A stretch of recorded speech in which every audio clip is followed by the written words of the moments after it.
अक से खुशबू हूँ, बिखरने से न रोके कोई,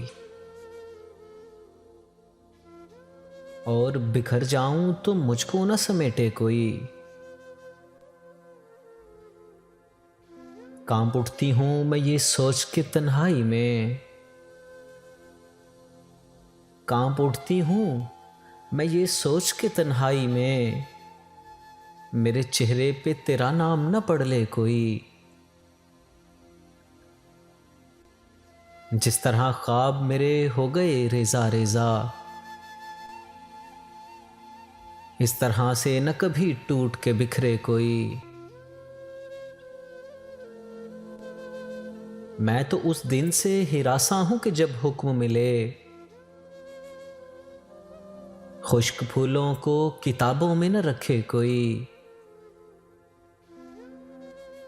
अब तो इस राह से वो शख्स गुजरता भी नहीं, अब तो इस राह से वो शख्स गुजरता भी नहीं। अब किस उम्मीद पे दरवाजे से झांके कोई, कोई आहट, कोई आवाज, कोई चाप नहीं,